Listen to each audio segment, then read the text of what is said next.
listening to Sports Radio Detroit.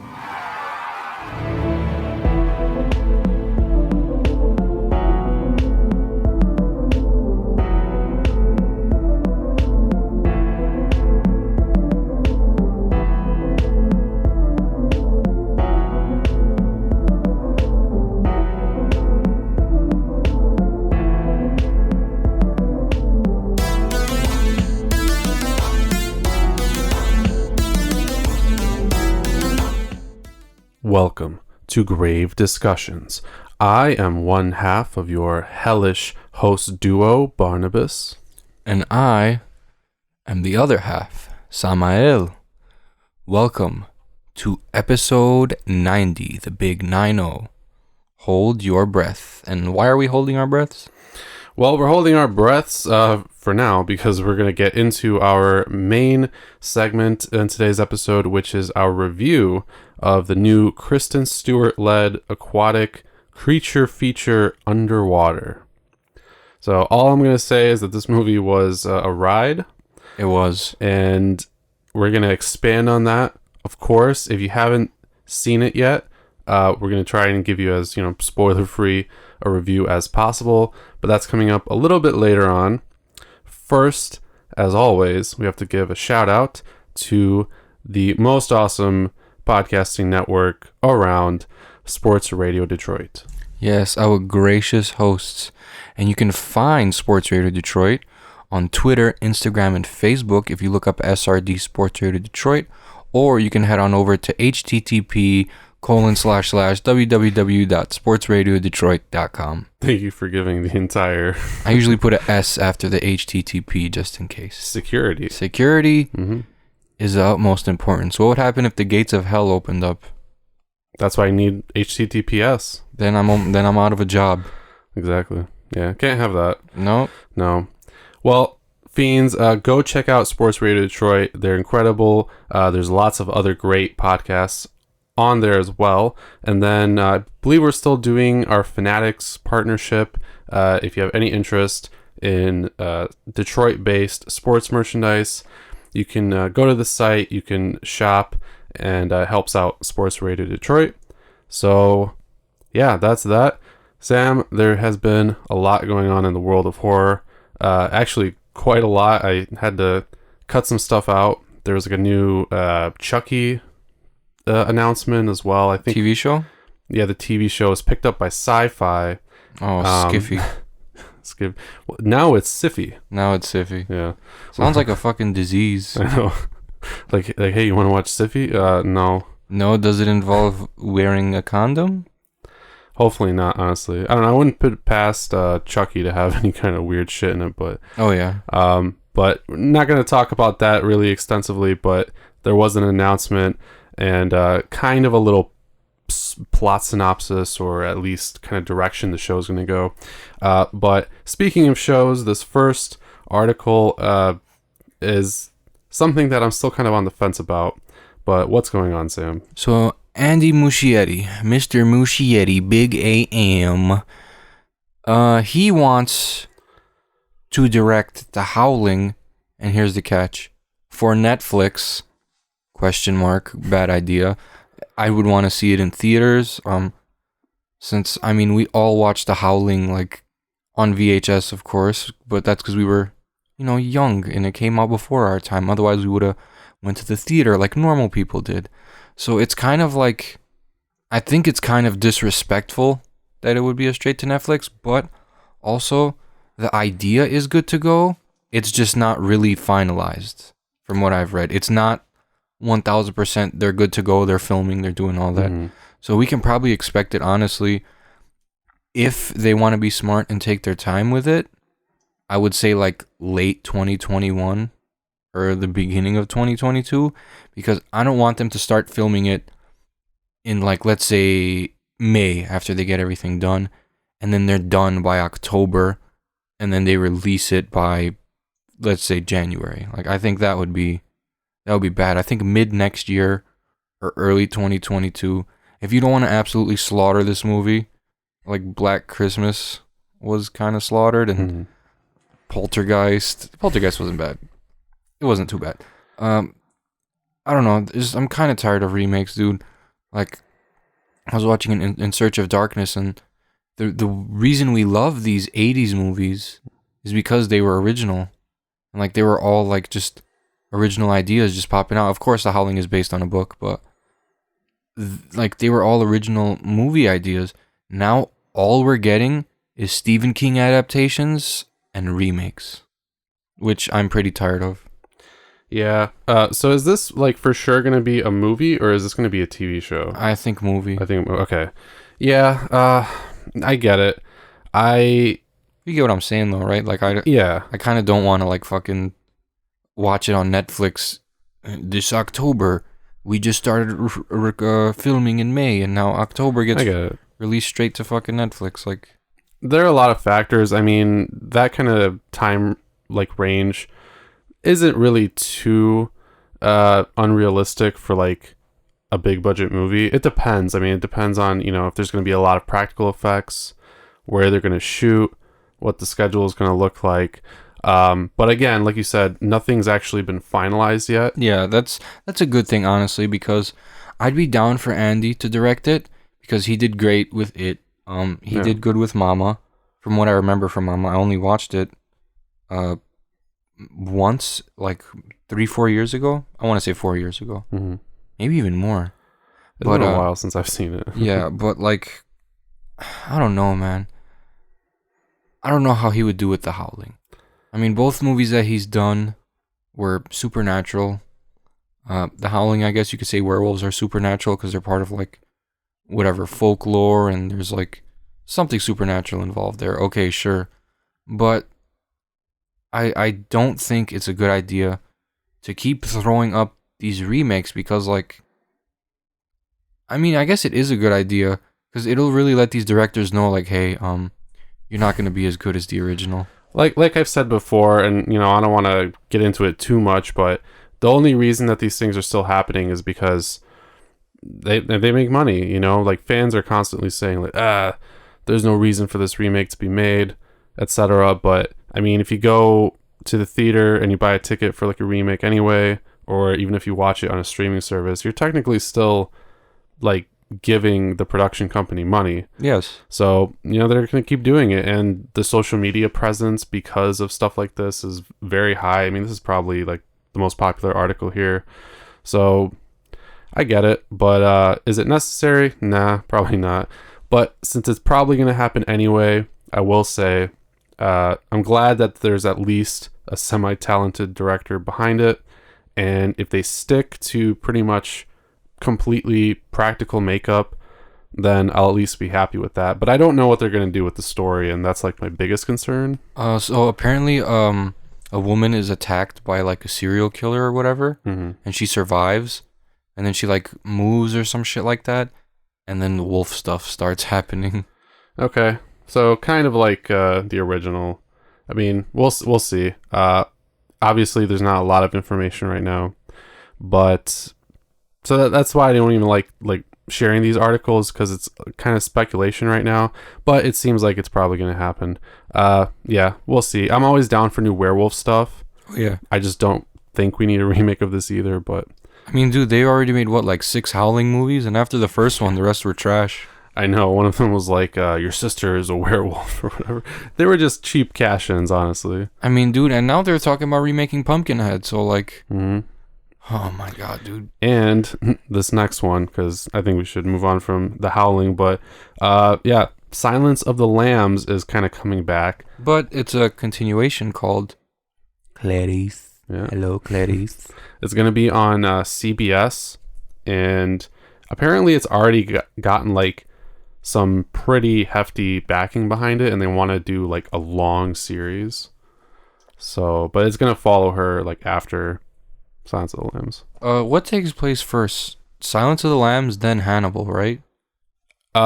Yes. What the fuck? Then why would I care about what happens in between Silence of the Lambs and then Hannibal? I want to see what happened to him after Hannibal, after he like after Clarice like blacked out. And turns out he didn't kill her or whatever. I want to see, like, honestly, what I want to see, because, I mean, spoiler alert if you haven't watched Silence of the Lambs, Hannibal Lecter loved Clarice. he was in love with her. Mm-hmm. So I would want to see Clarice like reconnect with Hannibal Lecter. Yeah. And then on some crazy shit, they both become cannibals. And I mean, he has to be in there somewhere. I think there's like a pretty significant time difference between Silence of the Lambs and Hannibal, or something to that effect. But I think it's 10 years, right, in between the movies. I think so. But, you know, Clarice is a pretty complicated and interesting character, so I'm cool with it kind of exploring her story after those events, and it's not technically a remake, so I guess that's cool. I mean, Hannibal, you know, the show actually turned out really well, and fans want more of that, I guess, but this should be cool if done well. I wonder who they're going to get to play Clarice. But the big thing that a lot of people aren't happy about is that one of the writers and producers, Alex Kurtzman, who has some okay stuff in his like resume, but he also wrote and produced shit like Transformers and just crap like that. So not a lot of people are super happy about that, but we'll see what happens with it. It's coming to CBS. Finally, something new, like not a remake or anything. Thank God. Brand new Dario Argento giallo film coming out called Black Glasses, and it's going to film this year and star his daughter Asia Argento. I think from what I've read, Dario has been wanting to do this for a minute, and only now is it. And this one's a for sure thing. This one's for sure gonna start filming, I think, this year, later on this year. Mm-hmm. And honestly, I like the fact that they didn't really like give away like a whole fucking premise like they do in every news article about every upcoming movie. And it's refreshing not to see a remake because, like I said, dude, I'm sick of it, and we haven't seen anything from Argento in a while, I want to say. Yeah, so like I guess people think his last good movie came out in like the 2000s, but he did that shitty 2012 like Dracula 3D, which was awful. Why would he do that? Just it was so bad it was almost disrespectful. I don't know. Why would you sell out Dario? I don't know. You're already like a European cinematic legend. Yeah. I mean, come on, dude. Like opera. Yeah, great film. Super tense. So I want to see that kind of stuff again from this one at least. I want to see another Dracula 3D. Again, I don't know how Mother of Tears was, but a good giallo will be much appreciated. And this one sounds like it's shaping up to be a classic giallo. Somebody posted a comment on this Bloody Disgusting article commenting about the premise, and I don't know how they know this, so I don't know if it's accurate, but they said that the movie is set in Venice and is about a young boy who witnessed a murder of a prostitute and teams up with another working girl, as they said, played by Asia Argento, to unmask the killer. Sounds like a pretty typical giallo plot, but that's not a bad thing. I mean, sure, it might be a typical giallo plot, but it's a new idea and it's modern day, so that might introduce some like ignorant horror fans to the realm of giallo, because a lot of horror fans don't watch giallo. Mm-hmm. They don't know what it is. I myself didn't even know I had watched a giallo before. I've watched a few before I knew what they were. I would just call it Italian horror movies or European horror movies. Yeah. I didn't know there was like a specific formula that these follow, but like I said, this can introduce modern fans into the world of giallo, and I think that would be good. And help get those Blu-ray sales for Tenebrae and Opera up on Amazon too, since people want to see it. Or they'll be dicks and just pirate them, whatever. Don't pirate stuff if you appreciate it. I would urge that, but yeah, I know what you mean. People should get more exposed to giallo. I mean, it's a different form of horror, a different form of thriller. Like, yeah, they are Italian horror films, but they all kind of have, as we've discussed before, they kind of have these thematic similarities. And I mean, even though I said typical giallo plot, this is a unique plot. But yeah, they just always have something kind of like weird. All right, I'm gonna team up with this prostitute, or how about I'm gonna team up with this detective? Oh wait, the detective's the killer, or something like that. It's always this kind of like sexual murder mystery stuff, and usually it's like a black gloved killer. So if we see those elements, I'll probably be happy. And if there's a crazy score, I'll probably be happy. I'd love for him to work with Goblin again. That would be sick. But we'll see about that when it's filming this year. When we have more info, we'll let you guys know. Now, on to a couple trailers real quick. This first one just dropped the other day and is for a movie that's been in the news for a while. I've heard of this one. And it's been called, like, So Bad It's Good. And it's been compared to, like, The Room and stuff like that. And it's Glenn Danzig's Verotica. I mean, I can understand why it's getting so much attention. Because, like, it looks outlandish, but if I may say, I do not like the production quality nor the cinematography. Me neither. I knew you wouldn't. It looks like one of those Uncorked movies. Yeah. Well, apparently it's pretty batshit crazy, and I mean the guy is the lead singer or whatever of the Misfits, or like part of the Misfits or something in some other band. So it's another like musical artist turned horror filmmaker for some reason. Corey Taylor is now announced that he's doing like a horror movie and stuff from Slipknot. But yeah, the soundtrack sounded pretty cool, but everything else looked really bad. Although I do appreciate some of like the interesting like makeup and practical effects and stuff. I have no idea what the fuck the movie's about, but if it's something that like you can sit down, watch like stoned out of your mind and just have like a good time, then I kind of don't want to because it looks trippy enough anyway. Yeah. And from what it looks like, a woman is like cutting off other women's faces. Jeez. On some Leatherface shit. Yeah, there looks like some demonic shit in this movie. But yeah, that one's coming out February 25th on VOD and then March 3rd on Blu-ray DVD if you guys are interested. Next up is a new series coming out on Hulu March 5th called Devs. Now, this actually looks pretty cool. It's by Alex Garland, who did Ex Machina and Annihilation. So less kind of horror, more sci-fi with dark themes.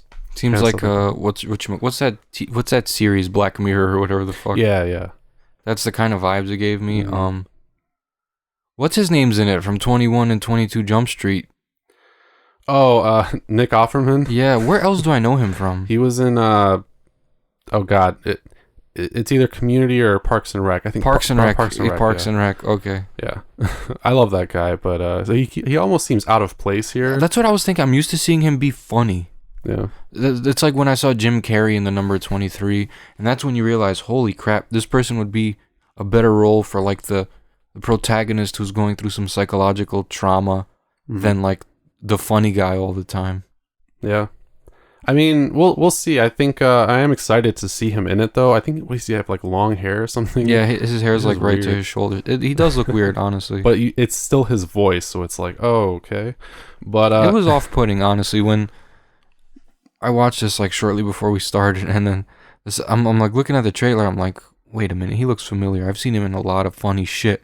And I clicked the trailer, and lo and behold, it is him. Yeah. So I'm not going to give like the whole plot away, but it follows this software engineer named Lily who works for a cutting edge tech company.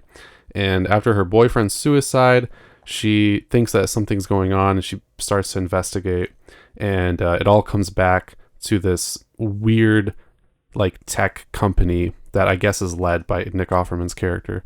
And the trailer is super out there. There's like, well, I'm not even going to say it. I think you should just watch it. But there's some like very interesting imagery and stuff. So I'm kind of excited just to see like what's going on. It's trippy to say the least. He comes off as like, I think they're trying to make it look like he's the antagonist, but like he may be trying to maybe prevent something worse from happening or bringing some insight to people, like in his own twisted Thanos type of way. I don't know. It seems like they're trying to make it too obvious that he's like the antagonist, which makes me think like he's not, and it's gonna be like there's gonna be like a bigger picture to this thing, which we don't even know what it is because we don't even know the smaller picture. Yeah, like maybe his goal is huge, but in order to achieve it, he has to, be a certain way or do something that maybe is morally questionable or something like that. It almost seems like whatever he's like involved with or in charge of has an almost kind of like supernatural or like godlike thing going on where they're like controlling things. It might be some alien shit or some like hacking the Matrix, like, simulation type shit. Yeah, it could be. We'll see what happens though. I'm kind of excited about it. Again, March 5th on Hulu. Kind of like that Endless movie or whatever it was called. Oh yeah, yeah. And you still gotta watch that Resolution, which is the first one. But I still haven't watched it. I know what you mean. Yeah, no, that one was trippy and had all kinds of like time travel and shit like that. So I wonder if this one's gonna have some similar themes. But let's go on to this last trailer here, guys. Now, speaking of werewolves, we've got another apparently werewolf movie coming out called Hunter's Moon. And this one's going to be out March 24th on DVD, digital, and on demand. It's weird. First we see a killer, then the killer's being chased by something, and then a family moves out of the neighborhood because of a killer. They move into a new neighborhood. Now people are trying to rob them. And now that's not an issue because there's werewolves and there's a fat guy running in the woods. And there's a cop with some delinquents. And the people that the delinquents were trying to rob, holding off a house from a werewolf. It looks awesome. Yeah, actually, I'm pumped about this for a couple of reasons. First is if it's a good werewolf design, then I'm always here for that. Two is Thomas Jane is the star from The Mist, 1922, The Predator. There's been a lot of stuff. I love that guy, so I'm excited about that. And everything else looks okay. It looks like it could be enjoyable. I wonder if all the plot stuff isn't gonna be too much, like if it isn't gonna just overlap weirdly or something. I mean, you could tell it's gonna like probably have like a lot of dialogue. That's the thing with it too. Like they're definitely gonna be talking and planning. And what is that thing? I hate it when they do that in movies. Like they've never heard of werewolves or zombies. Like, what is that thing out there? It's a walker, bro. You know what zombies are. Like, you know what werewolves are. Let's not pretend we're in some universe where they haven't been making movies since like the 1920s about these things. Some kind of wolf man. Yeah. Like, oh my god. No, it's a werewolf. It's some kind of a beast creature person. It's man, bear, pig. Yeah. Oh man, that would be great. That would be fucking awesome. This movie actually looks like something else that's coming out. Although, for the life of me, I can't remember what it's called. But The Shed. Not The Shed. But it's also something that looks. I don't know if it's werewolf or if it's just some beast-like creature, but something about getting locked in a house while there's something out that comes out during the night. It kind of gave me Night Sitter vibes, just like the way everything seemed to have been unfolding in the trailer, and it's like, I don't know, it wasn't like too serious of a movie, but it still looked scary. Like still showed a creature lurking in the back. We didn't get to see the creature. I don't know. It gave me like fun Friday night movie vibes. I don't know how to explain it. There were some POV shots and stuff in there too, so it could be cool. I think if it's shot reasonably well, if the practical effects hold up, and if it's not super slow pace, honestly, dialogue is fine if it advances the story and characters, but I don't need a lot of it about robbers and shit like that when there's a werewolf going around, So yeah, I'm kind of looking forward to it. Again, that's coming out at the end of February, the 24th. And you can go check that out. It's also got Katrina Bowden in it from Tucker and Dale vs. Evil. She played the girl they helped / kidnapped. I didn't even recognize her. Yeah. Well, I didn't really see her that much in the movie, but she's one of the top billed actors. So. I mean, I saw her. She was the blonde chick. So. Yeah. It just didn't seem like she had a prominent role. No, she was just with her siblings and they're getting robbed. She'll probably be the final girl or whatever. Maybe not. Maybe not. We'll see. So, guys, that's all the news for today.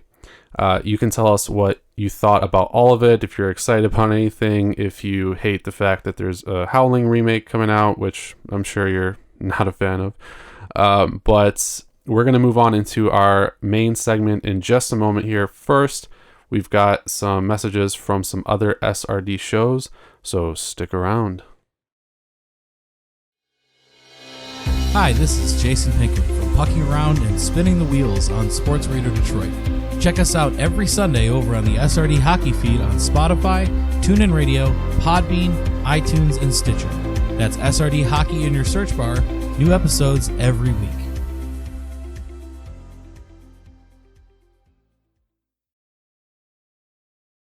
Hi, this is Chris. And this is Roger.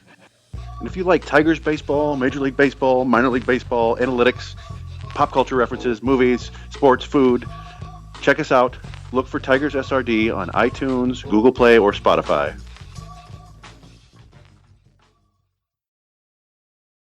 Welcome back, creeps. We are back from the crypt and ready to review the new 2020 horror film Underwater. So this one was directed by William Eubank, written by Brian Duffield and Adam Kozad, and this is a blockbuster horror film. Yes. It's the second, I would say, big blockbuster horror film after The Grudge. And I will say, I already feel a little bit relieved Yeah. watching this movie after having seen The Grudge, because I was like, fuck, man. We already knocked 2 out, so Yeah. And there's like more coming out this month. the next one is The Turning. Mm-hmm. Color Out of Space comes out at the end of the month. What else is there? There's some other stuff. We still got that Island movie. Yeah, Fantasy Island. Then later on we have Antlers, Yep. Hansel and Gretel and Hansel, whatever. Yeah, which I saw somebody post today was actually pretty good. Oh. But they just got like an initial copy or something like that. I don't know. It looks atmospheric. But speaking of atmosphere and underwater, I do actually think they achieved a lot of great atmosphere. Some background, if you're not super familiar with the movie, you probably know that Kristen Stewart is in it. Yes. And T.J. Miller as well. T.J. Miller. Surprisingly. They're pretty much the stars. Yeah, I know. I wasn't expecting to see him in this I didn't movie. even know he was going to be in it until we sat down and saw him in it. Yeah, it was a nice surprise. I saw him in like the beginning credits. They're like, and T.J. Miller. I was like, what? Yeah. And then like he didn't show up for like the first 10 minutes. Like, dude, where the fuck is he? Mm-hmm.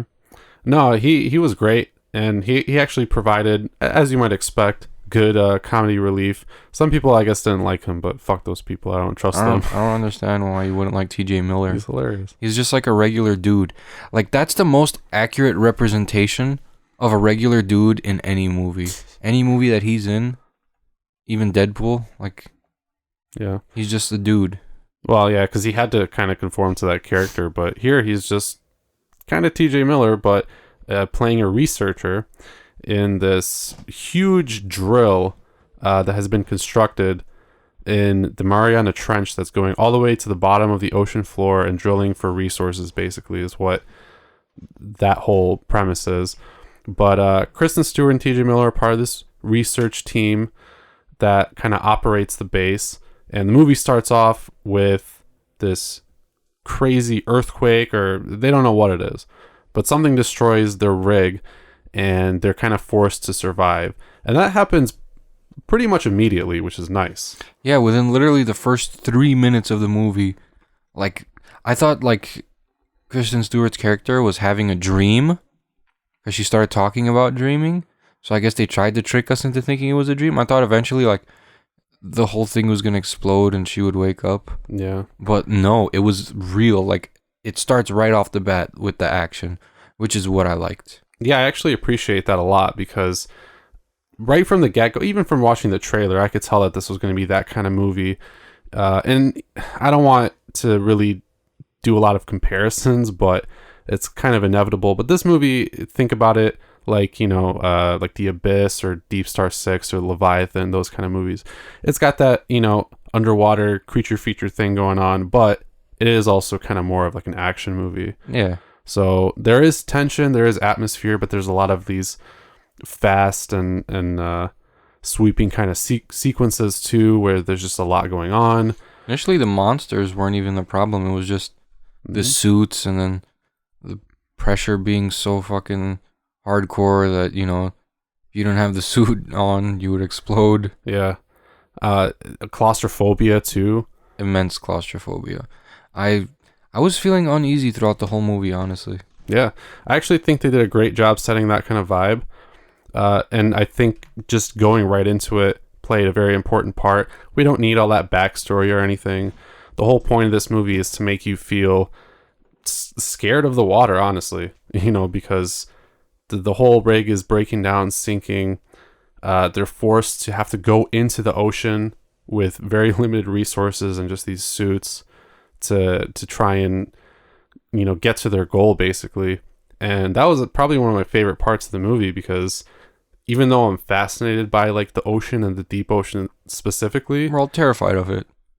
it's pitch blackness. Yeah. You know, it's like going into space but not having the luxury of seeing the planets. Exactly. You're just surrounded by nothingness. It's just a bunch of like seaweed and algae and monsters. Yeah, but you can't see pretty much anything. And that's why the monster angle works so well too, because I was kind of comparing this movie, not that I wanted to, but to The Descent, just in water, because that movie also did a great job of playing with like the darkness and having the creatures kind of show up in the background and everything like that. So yeah, I thought that was really cool and effective. I enjoyed that Kristen Stewart didn't play her like usual character, who is also Kristen Stewart. I was wondering how you felt about her in this movie. Yeah, I actually liked her in this movie. Wow. This is my wow moment of 2020. I have usually a few wow moments during the year, like, oh, I was impressed with so-and-so. I was surprised that Kristen Stewart played a completely different character than she's ever played before, and I'm so happy they did this for her. Now people can shut the fuck up about, including me, we can all shut the fuck up about how she's always got that stupid I'm worried about something face on with the same long, straight black hair. Yeah.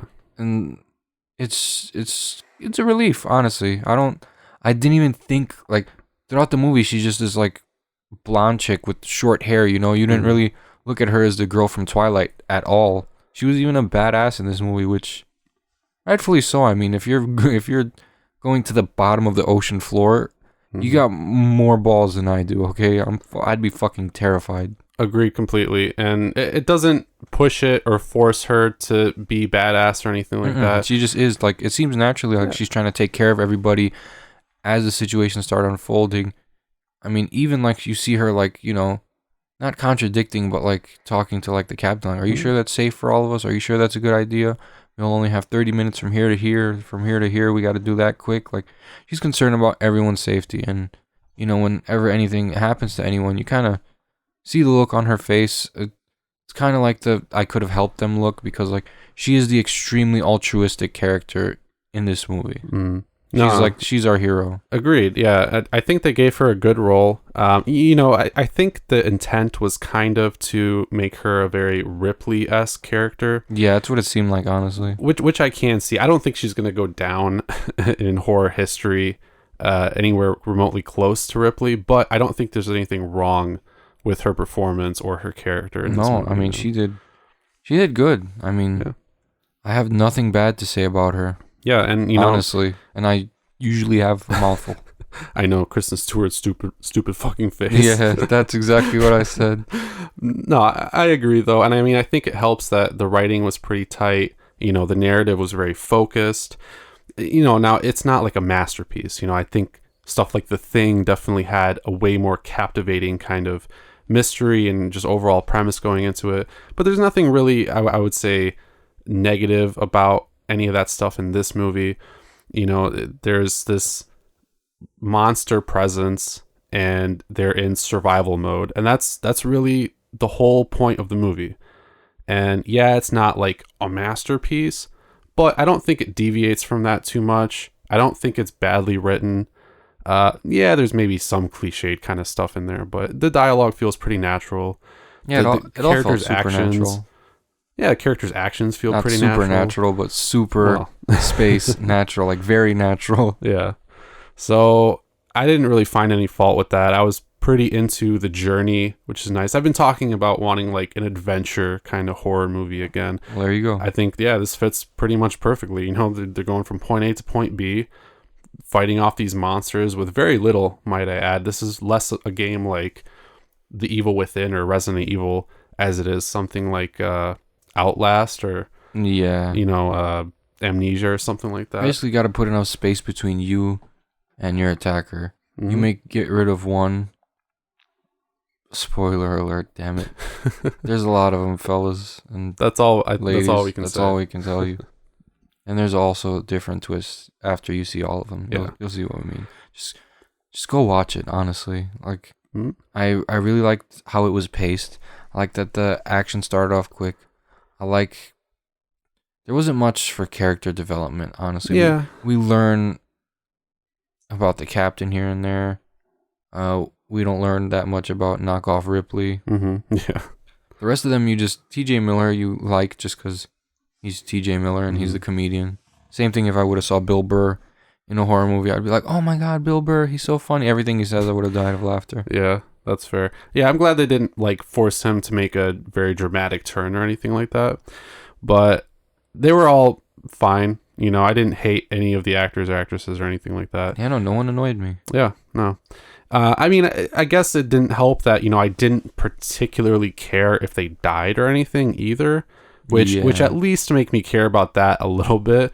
But it kind of, the whole like monster angle overthrew that for me. I was willing to forgive that kind of grievance because the monsters were pretty cool. The design was pretty sweet.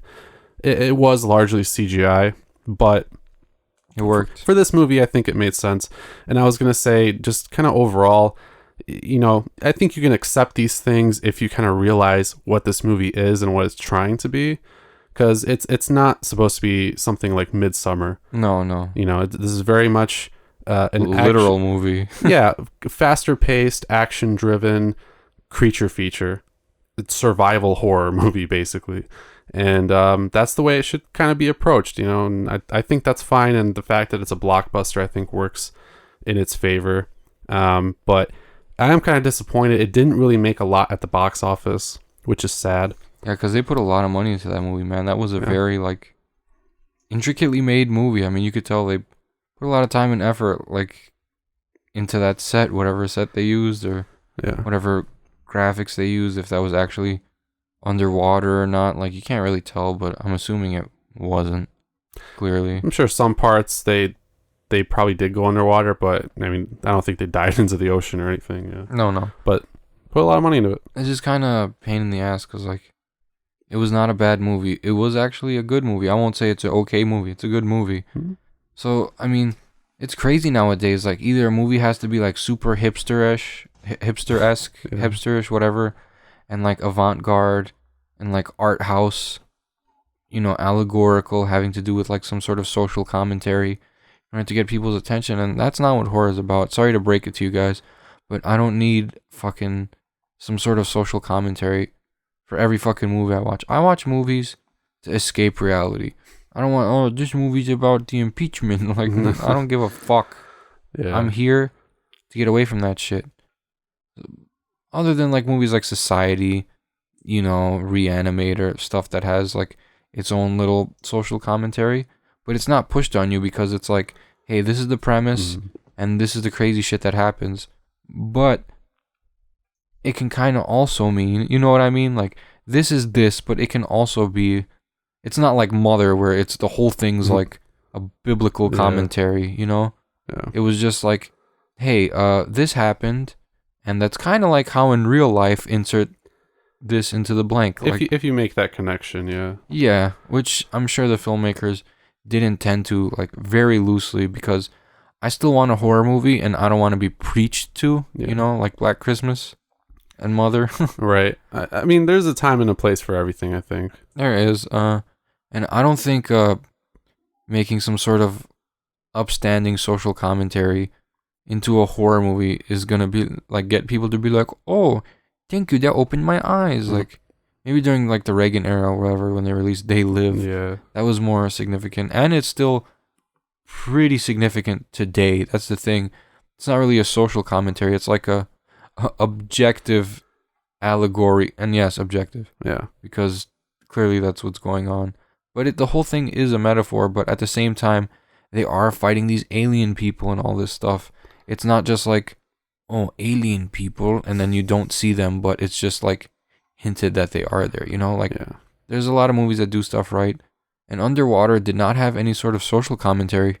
It was a true science fiction horror movie. Like, what else can I say? I guess, you know, again, it wasn't obvious or forced or anything like that. There was maybe like a small part, and I don't really think this is that much of a spoiler, but, you know, you're drilling deep down into the ocean. You kind of have to wonder in the back of your head, hey, are our actions having, you know, this adverse effect on the planet and etc. But, you know, it's not super pushed at the end of the day. It's a monster movie, and I think it does that really well. It's paced well. It brings you right into the action, and you just kind of have to approach it like that. And I don't think you'll be disappointed, especially if you like movies like Leviathan or The Abyss or Feast or The Descent, stuff like that. I think this one will be right up your alley. Hopefully it does well in like the physical media sales and I think it will. renting and stuff like that, because I do see it kind of going down as kind of like a modern classic, maybe 10-15 years from now or something, because it does have that appeal, right? It's something that you can turn on and not really have to think about too much, and you're always kind of on the edge of your seat. Yeah, you're not trying to fucking analyze it. Right. Yeah. Honestly, what really pissed me off is what I saw on those Facebook horror groups. Yeah. So many people were like, I'm not seeing it because of Kristen Stewart. Yeah. It's like, dude, are you really like, wow, bro, you're so edgy. Like, I mean, look, guys, honestly, that movie was how long ago? Like, if you're still concerned about her because of that performance, I mean, yeah, it was shit. Like, the movie was shit, and I get, her emotionless acting thing. It doesn't work for everybody, but I think she has improved. She did well in this movie. She had a great role. I think she performed it as well as she could have. She was good in Personal Shopper, which I recommended, which is more of like a drama kind of thriller with like ghost stuff in it. And, so if that's your problem with this movie, then I think that's a really stupid reason not to go see it. yeah, I think you're just being petty at this point. Yeah. So I definitely recommend it. I am, I guess, a little bit biased because I like Lovecraftian stuff, and we didn't touch too much on that, but I don't want to go into spoilers. People thought there was going to be some Lovecraftian stuff in this movie. Watch it and find out. But I think it did well in that aspect. It did well as a creature feature. It did well as a suspenseful survival thriller. So, yeah, thumbs up for me. Yeah, thumbs up, definitely. 3.5 out of 5. I think it was a solid 7 out of 10 movie. And as solid as a 7 can get, this was like the tip top of the 7. This was like 7 point whatever before However the grading scale before 7, the very tip top of 7, right before it turns to like a 8, like 7.99 or something. Yeah. That's fair. I actually gave it like the same score because I guess ultimately as a film I have to still knock it down for not being like Schindler's List or some shit like that. Yeah. But for what it is, I think it worked super well. I think it's totally enjoyable, and experiencing it in the theater is actually good. It sucks that we had like a really tiny screen. Yeah, that sucks. What the fuck was that all about? I don't know. Dude, we walked in, I was like, dude, is this an overhead projector from elementary school? What is this shit? It felt like it. Yeah, we were just tucked away in the corner, but go see it in the theater. I actually think it's super worth it. And hopefully you'll be freaked out. There were old people in the front row. As we were walking out, they were sleeping. Really? Oh. I mean, the movie wasn't boring. They're just old. I just thought I'd mention that because they're just like 90 and they're like, there was one person that was just blatantly on their phone. I don't know if you saw that. Like toward the end, they were just like flipping through. The screen was bright as shit. I was looking at them. I was like, seriously? I was not paying attention. Guys, if you go to the theater, don't do shit like that. See, that's why our friend Mugbim said he doesn't like going to the theater anymore because like the past like 2 times he's came, like for Scary Stories, for It, and for Child's Play, like all 3 of those experiences said were ruined for him by the people because there was people talking, people on their cell phones, and he's like, man, next time I want to see a movie, let's just watch it at your house because at least there won't be people like just fucking screaming and giggling and talking about cheese wheels and stuff. It is really the worst, especially the cheese wheels. Obnoxious people are so boring. See, that's what happens with Generation X. You little fuckers want everyone to care about your problems and how depressed you are and your anxiety, but you're such fucking rude, fucking snobby little shit. Someone needs to punch you in the fucking eye. It's either them or like boomers. Yeah. Or something. Just whoever you are, however old you are, just don't be fucking rude at the movie theater. People also paid to see the movie like you did. Like, it's not your theater. Yeah. Yeah, it's not your house or anything. It's like the kids who go to school and think they can just fucking take a shit in the classroom. It's like, what are you fucking doing, bro? Shut the fuck up and watch the movie. If you wanted to fucking talk with your friends, Go to Buffalo Wild Wings for the same amount of time. Go for 2 hours. Go for a drive. Smoke your reefer, whatever the fuck you little kids do. I hate you young people. I'm sorry. If you're listening to this and you're like, if you're anywhere from the ages of 21 and younger, just know that I don't hate you because you're young. I hate you as a person. That's fair. I hate everything you are. Everything that embodies you, I hate. I can't wait till life takes a shit on you when you're older so that you can finally mature and stop being a dickhead. This is to all the people in the theaters that talk. Yeah, PSA. Well, guys, if you do go see it, let us know what you think about it. I do recommend it, and I hope that, you know, people put a little bit more money into it. I don't care if there's a sequel or not. I just think, you know, this movie should be given a chance. It's actually a pretty decent blockbuster. So for now, my opinions are pretty high. I'm hoping for more good stuff in 2020. This year kind of started off like last. Escape Room was good. Yeah. Prodigy was okay. And then, like, I don't even remember what we saw after that. There was some pretty forgettable crap, I think, that came out. I mean, like, Us came out probably, like, just before the middle of the year. But, yeah, like you said before, I think, like, last week, you know, we'll see some okay stuff. And then probably toward, like, the middle of the year, they're just going to drop some shit on us. They're going to be like, remember that article in Bloody Disgusting? We said we were making a so-and-so? Well, here it is. Boom. No announcements.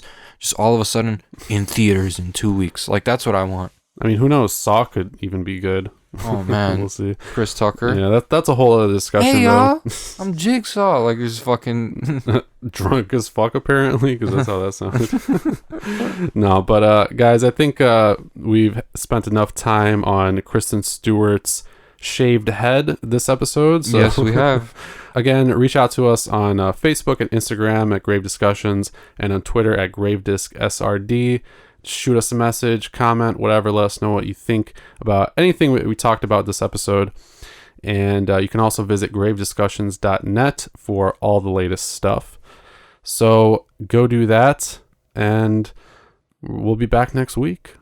Only 10 more episodes until episode 100. But boils, ghouls, creeps, demons, vampires, and goblins. We will see you, as always, next week on Grave Discussions.